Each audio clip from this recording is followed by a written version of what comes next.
네, 오늘 말씀의 제목 가지고 많은 고민들을 했습니다. 처음에는 수요예배 때 이 6장의 말씀 1절에서 우리 5절까지 말씀들을 이렇게 전했었어요. 그러면서 짐을 서로 지라 라고 하는 심는 사람이라는 그런 제목으로 말씀을 전했었습니다. 그러고 나서 이어서 이렇게 보는 가운데 이 심는 사람에 대해서 또 계속적으로 이렇게 말씀을 해주셔서 이제 또 심는 사람에 대한 그런 설교를 또 이렇게 썼는데, 또 오늘 설립 기념주일이다 보니까 어떻게 또 말씀을 전해야 될까, 하나님 그 방향을 어떻게 잡아야 됩니까? 라고 하면서 좀 고민을 하면서 함께 하실래? 라는 제목으로 이렇게 제목을 이렇게 붙인 거죠. 우리 한번 따라하겠습니다. 함께 하실래요? 저 보지 마시고요. 옆 사람 보시면서 함께 하실래요? 네, 마음에 안 들거든. 싫어. 그러세요. 좀 잠도 깨고요. 좀 정신 좀 이렇게 좀 들어야 되니까 좀 재미있는 예화를 하나 알려드리도록 하겠습니다. 우리 한성교회에 도원옥 목사님이라고 계세요. 서울에. 이제 굉장히 큰 교회에 있으신데, 제가 이제 선교를 할 때 같이 파트로 선교를 이렇게 좀 팀을 해서 같이 했던 경험이 있어서 좀 잘 알고 있습니다. 근데 이제 한 10년이 넘게 지났죠. 10년이 넘게 지나서 제가 이제 교육자 생활, 부교육자 삶을 좀 이렇게 정하기 위해서 좀 이력서를 넣고 막 이렇게 그럴 때에 그 도원호 목사님에게 이제 찾아갔어요. 가서 제가 좀 할 일이 없습니까? 그랬더니 여기 지금 다 자리가 차 있습니다. 라고 그러더라고요. 그러면서 이제 혹시 저 알겠냐 그러니까 뭐 이름도 잘 모르고 얼굴도 잘 모르는 거예요.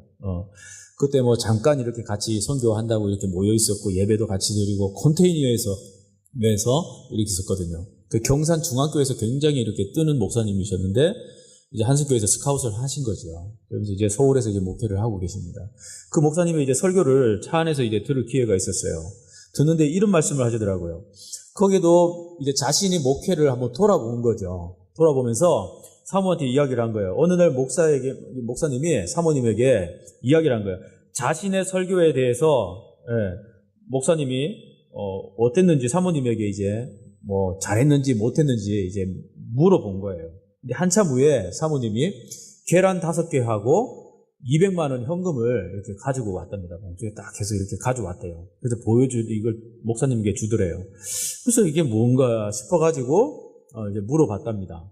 물어보니까 이 달걀 5개는 뭐냐고 물어보니까 사모님이 목사님이 설교를 죽을 쓸 때마다 모아놓은 계란을 모아놨는데 그것이 5개라고 그런 거예요.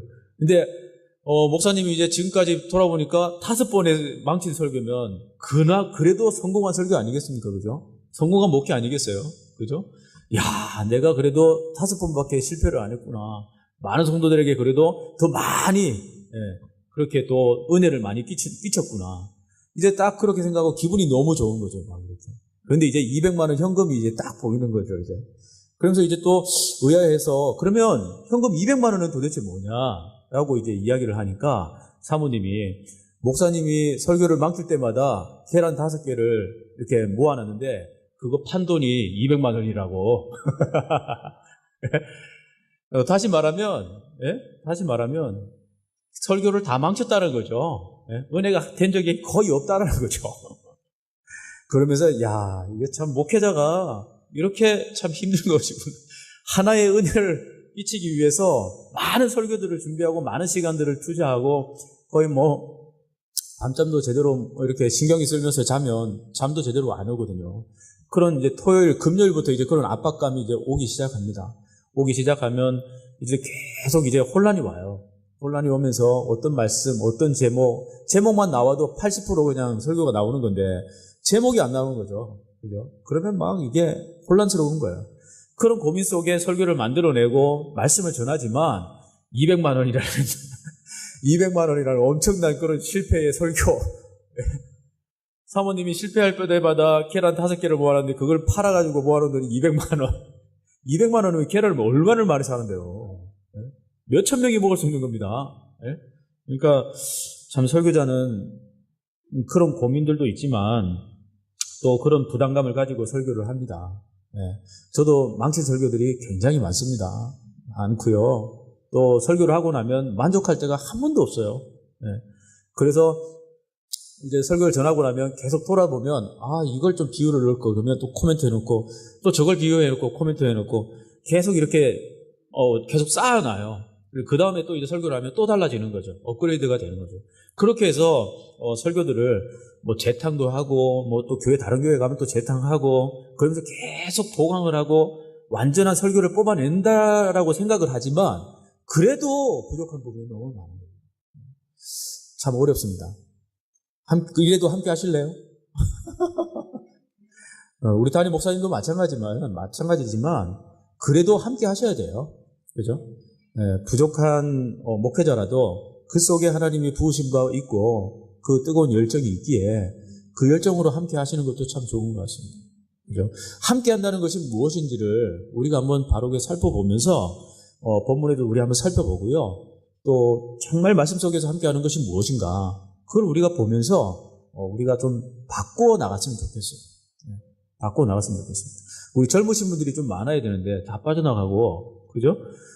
좀 젊으신 분들이 좀 함께 해야 되는데 좀 많이 아쉽습니다. 우리는 16주년이라는 그 긴 기간 동안 모든 좋은 것을 이렇게 함께 하고 지금까지 여기까지 왔다고 생각을 합니다.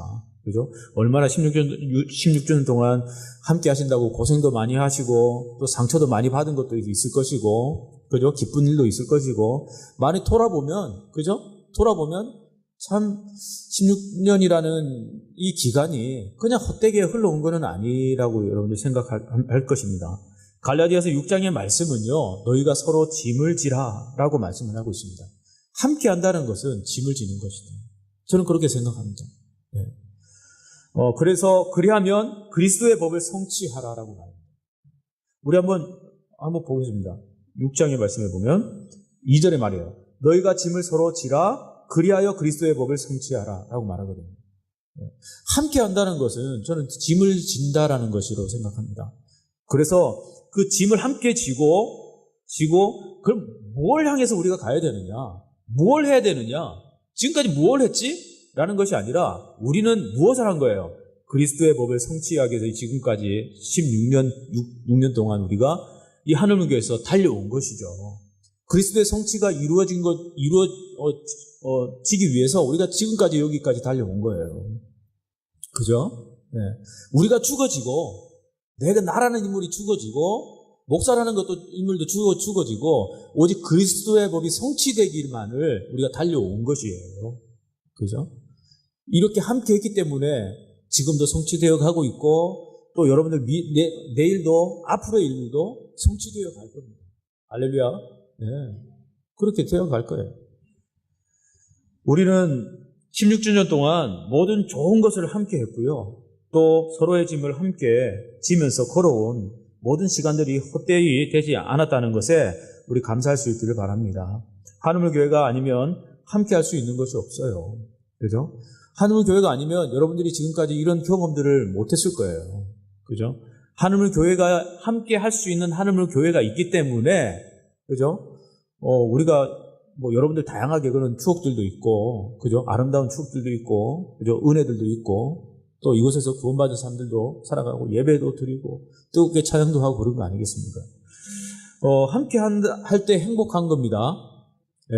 우리 한번 아주 부자인데 혼자 식사를 넓은 식탁에 혼자 밥 먹는다고 생각해 보세요. 그럼 맛있겠어요? 그죠? 진수성찬 차려놔도 혼자 먹는다고 생각해 보세요. 무엇이 그렇게 맛있겠어요? 그죠? 맛없다고요. 그죠? 된장 하나 끓여놔도 그죠? 수저 10개 넣고 된장 하나 끓여놔도 그냥 푹푹푹 같이 막 이렇게 경쟁적으로 떠먹는 함께함이 참 좋은 거죠. 그죠? 침이 나중에 더 많이 남겠지만, 그죠? 그런 거예요. 올레길을 걷는데도 혼자 걸으면 재미없어요. 그죠? 연인과 아니면 함께할 사람, 아니면 아내와 남편과 함께 손잡고 이야기 도란도란 하면서 함께 하면서 걷는 그 길, 그죠? 올레길. 예. 그런 길들이 참 행복한 길인 거죠. 그죠? 등산도 마찬가지고, 그죠?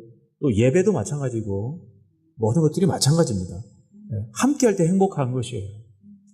혼자 하면 외롭습니다. 그러니까 목회자를 외롭게 하지 마세요. 외롭게 두면 안 됩니다, 목회자. 우리 담임 목사님도 외롭게 두시면 안 돼요. 그러니까 자꾸 살펴보시고, 함께 하려고 자꾸 하시고, 하자고 할 때 내가 손들어서 하고, 내가 좀 하겠습니다라고 하는 그러한 참여하는 마음들이, 함께하는 마음들이 우리에게 있을 때 목회자도 힘이 생기고 여러분들도 행복한 거예요. 오늘 그것을 우리들에게 말씀해 주고 있습니다. 그것으로 인해서 함께할 때 저력들이 나오는데 그 저력을 뭐라고 그럽니까? 성취라고 그렇게 이야기합니다. 성취라고 이야기합니다. 지금까지 우리는 성취라는 것을 세상적인 성취로만 우리는 생각을 했습니다. 그죠? 성취라는 것, 성공이라는 것, 이런 것들을 세상적인 것으로 우리는 성취라고 이렇게 개념들을 가지고 와서 교회에서도 그 개념을 가지고 이 성취를 하기 위해서 많은 이렇게 성공과 또한 부흥과 이런 것들을 막 이렇게 썩 그려왔고 또 막 활동해 왔거든요. 그런데 이제 그것이 어느 순간 안 되면서 힘들어지는 거예요. 대구에 어느 목사님이 이제 요즘 많이 뜨시는 목사님인데, 그 목사님께서 그럽니다. 과감하게 오후 예배를 없애버렸어요. 그러면서, 오후 예배 대신에 가정 예배로 돌린 것이죠. 큰 모험을 한 겁니다. 어떻게 보면. 하나를 양보를 하고 가정을 살리기 위해서 가정 예배를 드리라. 가정에서 또 체크를 하기 위해서 헌금도 드려야 된다. 왜냐하면 예배 때 헌금을 드리니까. 헌금도 드려라.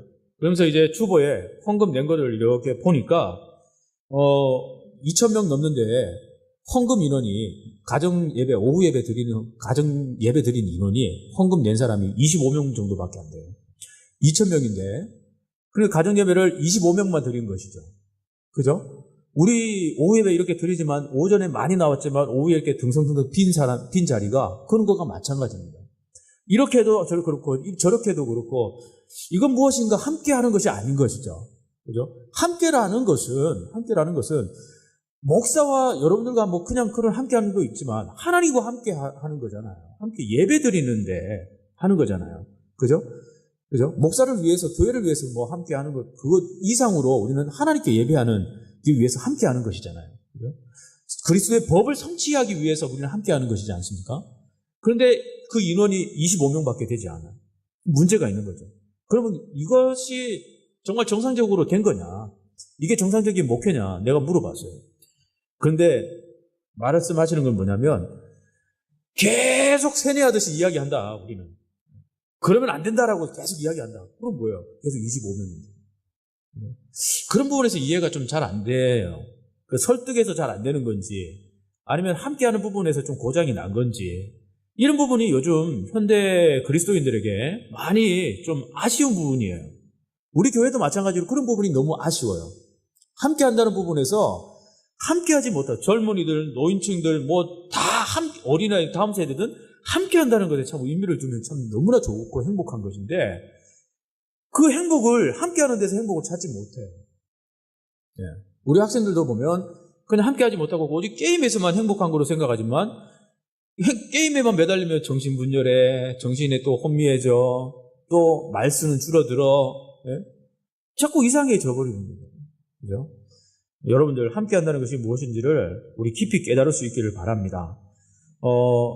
우리가 여기서 다 정답은요, 있어요. 문화적, 디모데 전서에서 보면 문화적인 측면이 있다고 그랬잖아요, 제가. 그죠? 그리고 말씀의 진리가 있습니다. 이 두 기둥이 교회는 항상 유지가 있어야 돼요. 세워져 있습니다. 근데 이 문화적인 측면, 다시 말하면 여자들이 뭐 히잡을 쓰고 남자에게 뭐 복종하고 뭐 문화적인 측면들 있잖아요. 뭐 짧은 치마를 입고 뭐 화장을 진하게 하고 귀걸이를 막 이만하게 뚫어가지고 막 하고, 뭐 이런 거 있잖아요. 노란 물을 들이고 뭐 이런 측면들 있잖아요. 너 왜 그렇게 노랗게 하얗게 이렇게 하고 오냐? 이 거룩함이 떨어지잖아. 이게 아니고.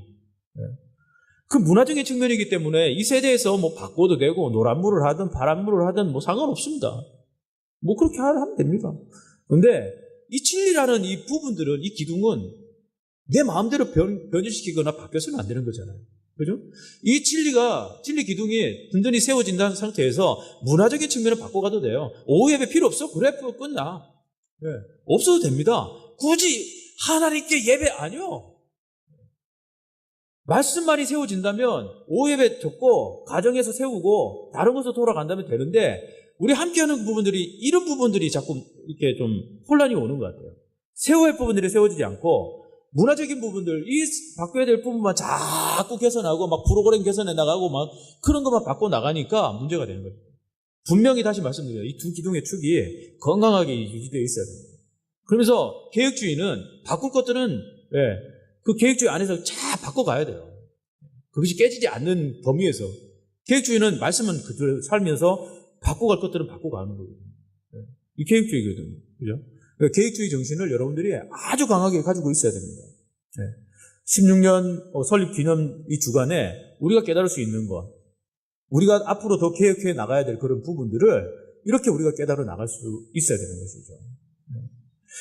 3절에 우리의 연합, 서로의 짐을 지는 것, 이것은 인간의 욕구를 채우기 위한 것이 아니라 그리스도의 법을 성취하는 것이라는 것을 우리가 잊어서는 안 될 줄 믿습니다. 그렇다면 3절에는 무엇이라고 말씀을 하고 있습니까? 3절에 만일 누가 아무것도 되지 못하고 된 줄로 생각하면 스스로 속임이라 라고 그렇게 말씀하고 있습니다. 만일 누가 아무것도 되지 못하고 된 줄로 생각하면 스스로 속임이라. 우리는 무엇을 심어야 될까요? 스스로 짐을 지며 그리스도의 법을 성취하는 자들을 아니겠습니까? 그죠? 그렇다면 우리는 스스로 속이는 자가 돼서는 안 되는 거죠. 스스로 속이는 자가 돼서는 안 돼요. 아무것도 되지 못하고 된 줄로 생각하는 자, 그런 사고와 그런 삶을 살아가서는 안 됩니다. 속이는 것이 되잖아요, 그러면. 그죠? 하나님 앞에 솔직해지시고 그 솔직한 것을 내려놓고 안 된 것들은 안 된 거고 된 건 된 거고, 책만 받을 일 책만 받고, 칭찬받을 일 칭찬받고, 바꿀 일 바꾸고, 이게 개혁주의예요. 그죠? 그렇게 우리가 나가야 되는 거지, 우리가 계속 감추고 한다고 해서 감춰지지 않는 것이죠. 그죠?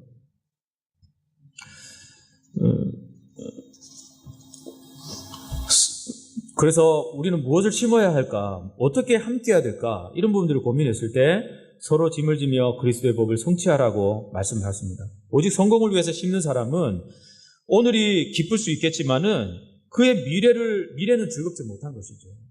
그죠? 성경에 부자 비유 나옵니다. 그 비유에 보면 나만 잘 먹고 잘 살면 돼 라고 하는 그런 생각을 가지고 있어요. 자신의 배를 채우고자 하는 그런 마음이 있는 겁니다. 온유한 부자가 아닙니다, 이 사람은. 오늘 오전에 말씀 주신 부분에 무엇이라고 말합니까? 온유한 부자, 온유한 재물, 온유한 자가 가지는 그 땅, 그거 생각할 때, 그죠? 이 부자는 온유한 부자가 아닌 거예요. 그죠? 그러니까 우리가 온유한 부자가 돼야 됩니다. 온유한 부자. 오늘 말씀을 전하는데 너무 잘 맞는 말씀이에요. 오늘 교수님이 저하고 커뮤니케이션을 한 번도 하지를 않습니다. 말씀에 관해서 전혀 커뮤니케이션을 안 했어요. 지난번에도 뭐 재물에 관한 뭐 부분들이나 뭐 이런 거 첫날부터 왜 재물에 관한 얘기를 하나 뭐 그런 분도 계시지만은 그런 말은 부분이 없습니다. 교수님의 생각을 가지고 뜻을 묻고 설교한 것이죠. 그리고 오늘도 그게 연관 지어서 말씀을 해준 것이죠. 땅을 누가 차지할 거냐? 온유한 자가 차지한다. 온유한 부자가 그 땅을 차지한다는 거죠. 그죠? 결국에는 그 온유한 부자는 누구입니까? 부자였습니까? 아니면 거지 나사로였습니까? 네? 거지였어요, 거지. 그죠? 예수님 믿고 그 땅에서 헐대를 앓고 비참하게 인생을 그 속에 땅에서 살았지만 예수님 믿고 그가 결국에는 온유한 부자는 누구냐 했을 때 그 거지란 말이에요. 네? 그러니까 저와 여러분들 이 땅에 사는 비참함을 바라보면서 나는 온유한 자도 아니야, 나는 불쌍한 사람이야, 나는 그냥 이렇게 거름뱅이야 라고 생각하지 마시고 그 속에서 내가 온유한 자로서 그냥 그 모습을 보여주면 그 땅을 하나님이 주신다고. 네? 그 땅을 주신다고. 오늘 그 말씀을 하신 거 아니겠습니까? 그래? 아무것도 되지 못하고 된 줄로 생각하는 사람과 이 부자 같은 사람은 아무것도 되지 못하고 된 줄로 생각하는 사람과도 같은 거예요. 스스로 속이지 말라고 말씀합니다. 되지 않는 일들을 된 것처럼 생각하지 말라고 말씀합니다. 신앙 없는 신앙이 깊은 것처럼 속이지도 말고 그냥 지금 그리스도의 법이 나를 통해서 성취되도록 좋은 것을 함께하는 그러한 자가 될 수 있기를 주님으로 축원드립니다. 4절 말씀에는 심는 사람은 자기 일을 살핀다라고 그렇게 말씀합니다. 각각 자기 일을 살피니라 그렇게 말씀합니다. 네. 심는 사람은요, 함께하는 사람은 자기를 살필 줄 아는 사람이에요. 철저하게 자기를 살피는 사람은 실수가 덜합니다. 실수가 거의 없습니다. 근데 자기를 살피지 못하면 실수투성이에요. 약점도 있고 막 실수투성이에요. 결코 칭찬 들을 일이 없습니다. 그러나 나 자신을 자꾸 살펴볼 때, 그죠? 나를 살펴볼 때 다른 사람으로부터 인정받는 것이죠. 이와 마찬가지로 우리가 우리 신앙을 자꾸 돌아볼 때 하나님에게 칭찬받는 일들이 일어나고 그 사람이 온유한 자라고 말씀을 하고 있고 온유한 자가 땅을 기업으로 받을 것이라고 또 약속하고 있습니다.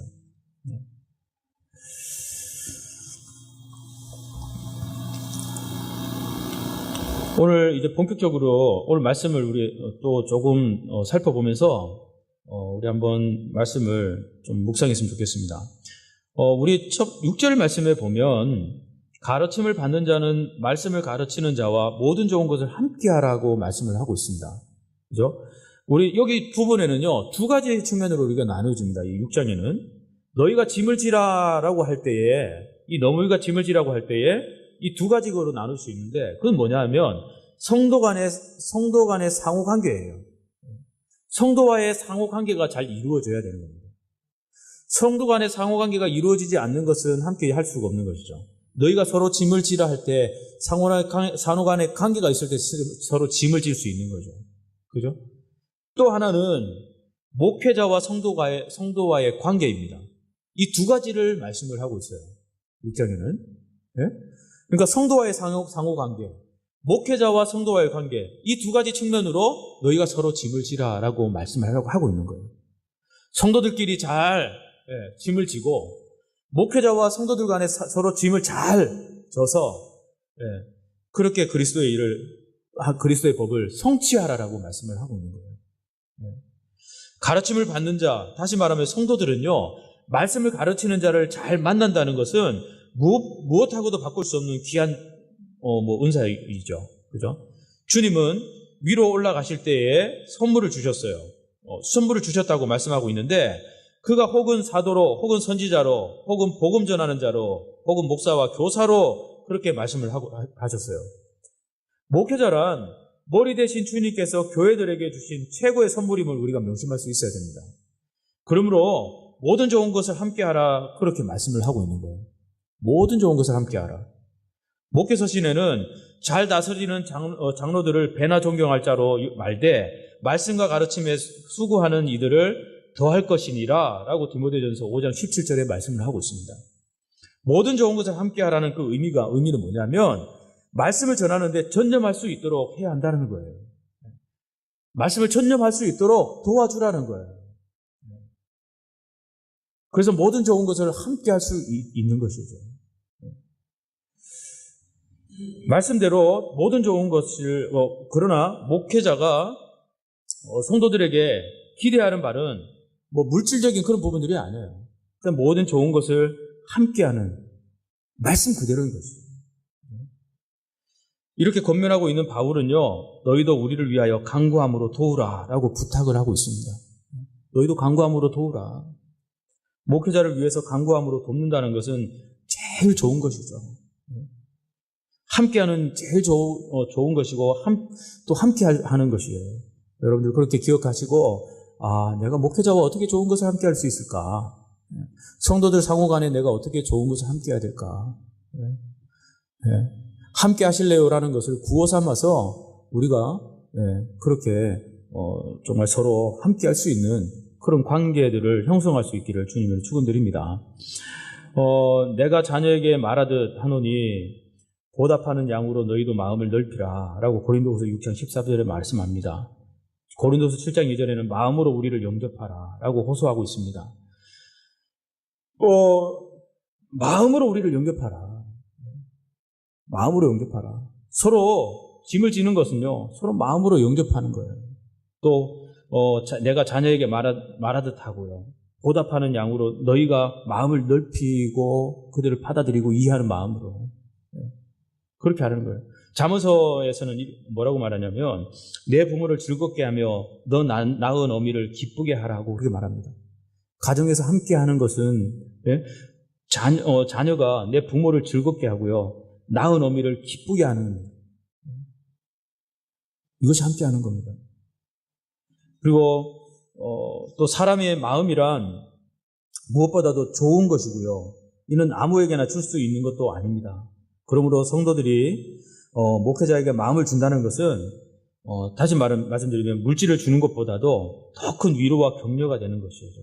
바울이 갈라디아 형제들에게 오직 나를 하나님의 천사와 같이 또는 예수 그리스도와 같이 영접하고 할 수만 있었더라면 너희의 눈이라도 빼어 나를 주었으리라 라고 말씀하는 것을 볼 수 있습니다. 은혜 가운데 있을 때에는 이와 같이 할 수 있어요. 근데 은혜가 없을 때에는 이와 같이 하나요? 못하죠. 그죠? 이것이 함께 한다는 것은 은혜가 있든지 없든지 늘 함께 할 수 있는 그 마음들이 우리에게 있어야 되는 것입니다. 말씀을 맡았다라는 것은 이처럼 영광스러운 직분이에요. 저와 여러분들은 말씀을 맡은 자들입니다.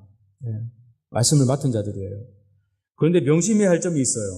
여기에 상응하는 맡았다라는 것에는 책임감이 있습니다. 네, 책임감. 5장 10절에 우리 한번 읽어보겠습니다. 5장 10절. 시작. 나는 너희가 아무 다른 마음을 품지 아니할 줄을 주 안에서 확신하노라. 그러나 너희를 요동하게 하는 자는 누구든지 심판을 받으리라. 나는 너희가 아무 다른 마음을 품지 아니할 줄을 주 안에서 확신한다.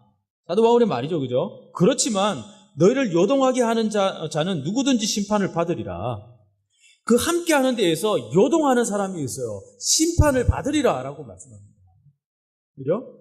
그러니까 우리가 그 함께하는 곳에서 흔들리도록 요동하도록 만들면 안 돼요. 내 기분에 따라서 요동하게 만들면 안 된다고요.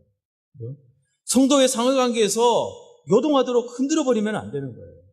오직 그리스도의 본만이 성취되도록 내가 죽어지든 내가 맞춰지든 그 사역들을 철저하게 맞춰가야 된다는 것이죠. 그죠? 그러면서 오늘 사도 바울은 그렇게 말씀을 하고 있는 거예요. 저주를 받을지어다라고 말해요. 심판을 받을지어다라고 말해요. 야고보서 3장 1절에서는요. 선생된 우리가 더 큰 심판을 받는다라고 그렇게 말하기까지 했어요. 그것은 영혼이 죽고 사는 문제가 말씀에 달려있기 때문이에요. 이거는 목회자에게 주는 말씀인데 목회자가 설교가로서 말씀을 잘 전해야 되는 그 이유는 망쳐야 되지 않은 그 이유는 뭐냐면 거기에 영혼이 죽고 사느냐에 달려있기 때문이에요. 그죠?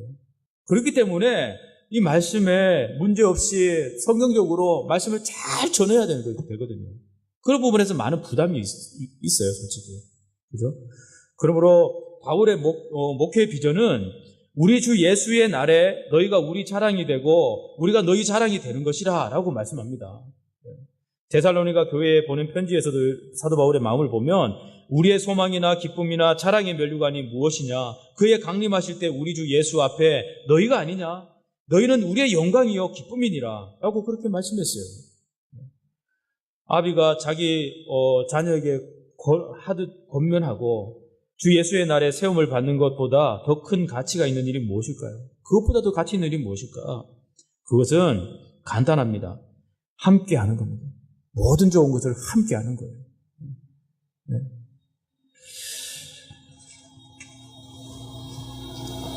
오늘 저와 여러분들 이 말씀을 통해서 무엇을 깨달았습니까?